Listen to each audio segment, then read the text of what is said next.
Hello and welcome to Weekly China Recap. I'm Xing Zheming. This week, China's top legislature has begun reviewing a major revision of the foreign trade law, a law that has been on the books since 1994 and serves as the foundation for China's role as the world's largest trading nation. The update comes at a time when global trade is facing mounting uncertainty, and when China itself is under growing pressure from protectionism, sanctions, and shifting global supply chains.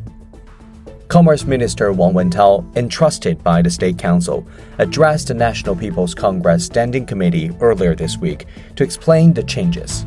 He made it clear, while the existing laws have served its purpose for decades, the world has changed, and so must China's trade rules.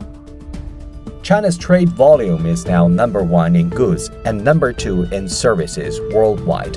But with new models of digital trade, cross-border services, and grain trade rising quickly, and with external pressure intensifying from unilateral sanctions, and while Beijing calls bullying practices by certain Western nations, the government sees the need to consolidate reforms into law and build new legal tools for the future.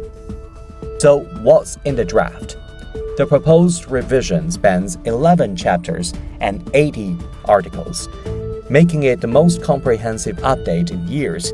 Here are some key highlights. Institutionalizing reforms.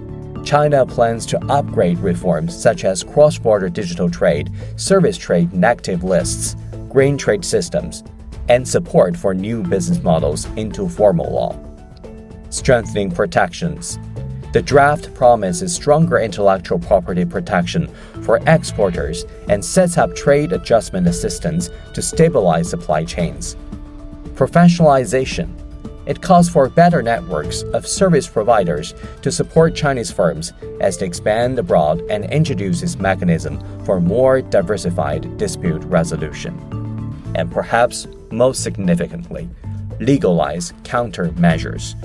Beijing is explicitly laying out the ability to restrict or ban trade with foreign individuals or organizations deemed to threaten China's sovereignty, security, or development interests.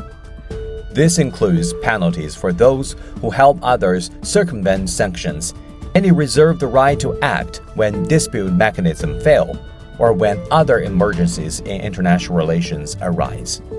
In short, the law is being sharpened to give China a bigger legal toolbox, not just to facilitate trade, but to fight back. This comes against the backdrop of years of trade conflict with the United States, where tariffs, sanctions, and accusations of imbalance remain unresolved. And increasingly, frictions are not limited to Washington. Europe and other regions are also challenging Chinese exports in areas from medical devices to electronic vehicles. Behind this legal revision is a larger reality. The structure of global trade is shifting. Populism, nationalism, and protectionism are reshaping how countries engage with one another.